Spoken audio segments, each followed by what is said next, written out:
पढ़ो कि लोग तुम्हें पागल कहने लगे। गर्मी का मौसम, ना पंखा ना कूलर ना एसी, पिछड़ा हुआ गांव जिसे 4 लोग भी नहीं जानते थे, सड़क इतनी कच्ची कि 4 कदम भी चलना मुश्किल हो, परिवार की हालत इतनी खराब कि साला खुदकुशी करने का मन करे, कमाने वाला एक पिता और उस कमाई पर पलने वाली 3 औलादें और माँ। रात ढल रही थी, पूरा गाँव एकदम गर्मी से परेशान, इस करवट से उस करवट, बस करवटें बदल कर अपनी नींद पूरी कर रहे थे। लाइट तो छोड़ो, एक मोमबत्ती का भी होना मुश्किल था, लेकिन तभी उसी गाँव के एक चोपड़े के मकान में एक छोटी सी लालटेन जल रही थी, जिसे कुछ 3 मीटर दूर एक जवान लड़का पसीने से भीगा हुआ था, अपनी किताबों को रटे जा रहा था। वो पसीने से इतना भीग चुका था कि ऐसा लग रहा हो कि उसने पसीने से नहा लिया हो, लेकिन फिर भी उसको देखकर जरा सा भी ऐसा नहीं लग रहा था कि उसको गर्मी लग रही है या अंधेरा और पसीना उसे परेशान कर रहा है। वो बस पढ़ते जा रहा था। वो किताबों में कुछ इस कदर खोया था कि उसे पढ़ना ही समझ आ रहा था। उसे आग के गोले जैसे गर्मी और पसीने से कोई भी फर्क नहीं पड़ रहा था। रात के 12 बजे, फिर 1 और फिर 2,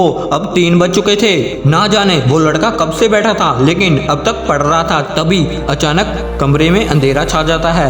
एकदम से खूब अंधेरा पूरे कमरे को अपनी चपेट में ले लेता है। दरअसल वो लालटेन अब बुझ चुकी थी। उस लड़के के मन में क्या चल रहा होगा, क्या बता सकते हो? उस वक्त उस लड़के के जुबान से जो बात निकली ना, कसम से मजा आ जाएगा। वो लड़का बोला, उफ यार, काश थोड़ा और पढ़ लेता। अब बताओ, क्या तुम में से कोई इतना पागल है पढ़ने को? उस लड़के को गांव में सब लोग पागल कहते हैं। गांव वालों से पता चला कि लड़का कब पढ़ने बैठता था, लेकिन कब तक पढ़ता रहे कोई नहीं बता सकता, बल्कि उसको खुद को भी याद नहीं रहता था कि वो कितने देर से पढ़ रहा है। मैं मानता हूँ ऐसे किस्से कम ही सुनने और देखने को मिलते हैं, लेकिन जब भी मिलते हैं कसम से दिल में आग लगा देते हैं। जब इतनी आग लगी हो सीने में, तभी तो मजा आएगा जीने में। मैं कहता हूँ उस लाश से लड़कर, संघर्षों से पिड़कर जब एक गरीब और अनाथ लड़का बड़े सपनों को पूरा कर सकता है, तो तुम फिर क्यों नहीं कर सकते?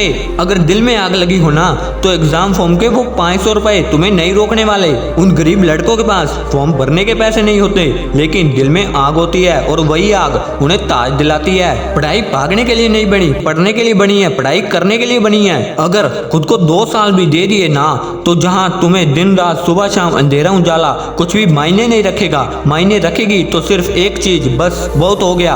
अब सिर्फ और सिर्फ पढ़ना है, चाहे कुछ भी हो जाए, बस पढ़ना है। वैसे इसके लिए खुद को उकसाना नहीं और ना ही जबरदस्ती करनी है, बस अपने दिमाग और मन को समझाना है पढ़ने के लिए। अगर इसी लड़के की तरह पढ़ने के लिए तैयार हो तो कमेंट सेक्शन में I am ready to study लिखो। मिलते हैं इसी मोटिवेशन के साथ नेक्स्ट वीडियो में। जय हिंद, वंदे मातरम।